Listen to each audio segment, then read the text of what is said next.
జగన్ కు హైకోర్టులో స్వల్పంగా ఊరట లభించింది. పాస్పోర్ట్ పునరుద్ధరణ విషయంలో కింది కోర్టు ఇచ్చిన ఏడాది రెన్యువల్ను 5 ఏళ్లకు పెంచింది. అయితే విజయవాడ ప్రత్యేక కోర్టు విధించిన పూచీకత్తు షరతుల్ని రద్దు చేసేందుకు మాత్రం నిరాకరించింది.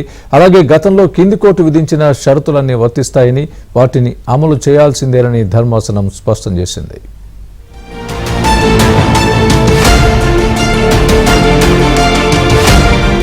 పులివెందుల ఎమ్మెల్యే జగన్ పాస్పోర్టు పునరుద్ధరణ విషయంలో హైకోర్టు తీర్పు వెలువరించింది. రెన్యువల్కు ఏడాది మాత్రమే అనుమతినిస్తూ గతంలో కింది కోర్టు ఆదేశాలు జారీ చేసింది.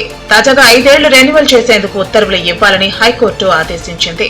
అయితే పాస్పోర్టు విషయంలో ప్రజాప్రతినిధుల కోర్టు ఏడాదికి పరిమితం చేసిన రెన్యువల్ ను 5 ఏళ్లకు పెంచుతూ అధికారులకు ఆదేశాలు జారీ చేసింది.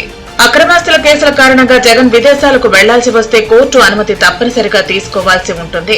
జగన్ సీఎంగా ఉన్నప్పుడు వీవీఐపీలకు ఇచ్చే డిప్లొమాట్ పాస్పోర్టు ఇచ్చేవారు. అయితే ఇటీవల ఎన్నికల్లో వైసీపీ అధికారం కోల్పోవడంతో జగన్ డిప్లొమాట్ పాస్పోర్టు రద్దయింది. దీంతో నాంపల్లి సీబీఐ కోర్టు ఆదేశాల మేరకు రెగ్యులర్ పాస్పోర్టు కోసం జగన్ దరఖాస్తు చేశారు. అయితే పాస్పోర్టు కార్యాలయం ఆయనపై విజయవాడ ప్రజాప్రతినిధుల కోర్టులో ఉన్న కేసు విషయంలోనూ అనుమతి తీసుకోవాల్సి ఉందని స్పష్టం చేసింది. దీంతో ప్రజాప్రతినిధుల కోర్టును జగన్ ఆశ్రయించారు. అయితే ప్రజాప్రతినిధుల కోర్టు సంవత్సరానికి మాత్రమే పాస్పోర్టు ఇవ్వడంతో పాటు స్వయంగా కోర్టుకు వచ్చి 20,000 రూపాయల సొంత పూచీకత్తుపై సంతకాలు చేయాలని తెలిపింది. అలాగే పలు షరతులను విధించింది. అయితే తనకు 5 సంవత్సరాలకు పాస్పోర్టు ఇవ్వాలని, షరతులను తొలగించాలని జగన్ హైకోర్టును ఆశ్రయించారు. ఇదిలా ఉంటే హైకోర్టులో ప్రభుత్వం తరపున పబ్లిక్ ప్రాసిక్యూటర్ ఎం లక్ష్మీనారాయణ వాదనలు వినిపించారు.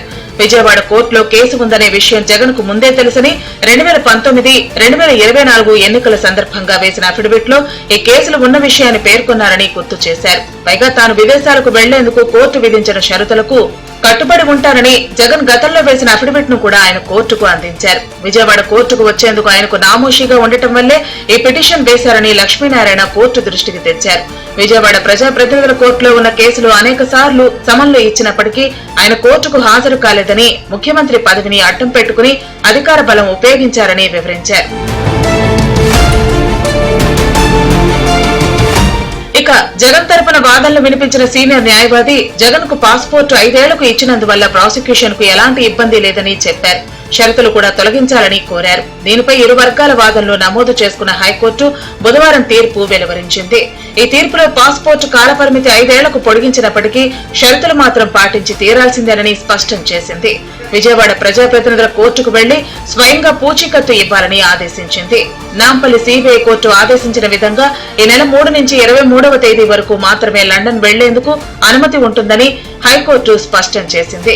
విజయవాడ ప్రజాప్రతినిధుల కోర్టు ఇచ్చిన షరతులు అన్నింటికీ కట్టుబడి ఉండాల్సిందేనని, వాటిని సడలించబోమని హైకోర్టు స్పష్టం చేసింది. ఈ నెల 3న లండన్ కు వెళ్లాల్సిన జగన్ విజయవాడ ప్రజాప్రతినిధుల కోర్టు ఇచ్చిన ఉత్తర్వులతో తన పర్యటనను వాయిదా వేసుకున్నారు. దీనిపై హైకోర్టులో సవాలు చేసినప్పటికీ ఉపయోగం లేకుండా పోయింది. ప్రస్తుతం లండన్ వెళ్లాలంటే జగన్ తప్పనిసరిగా విజయవాడ ప్రజాప్రతినిధుల కోర్టుకు హాజరై 20,000 రూపాయల సొంత పూచీకత్తు ఇచ్చి అనుమతి తీసుకోవాల్సి ఉంటుంది. ఆ తర్వాతే ఆయన లండన్ పర్యటనకు కోర్టు అనుమతి ఇస్తుంది. అయితే నాంపల్లి సీబీఐ కోర్టు ఇచ్చిన ఆదేశాల ప్రకారం ఈ నెల 23వ తేదీ వరకు మాత్రమే జగన్ లండన్ లో పర్యటించేందుకు అనుమతి ఉంది.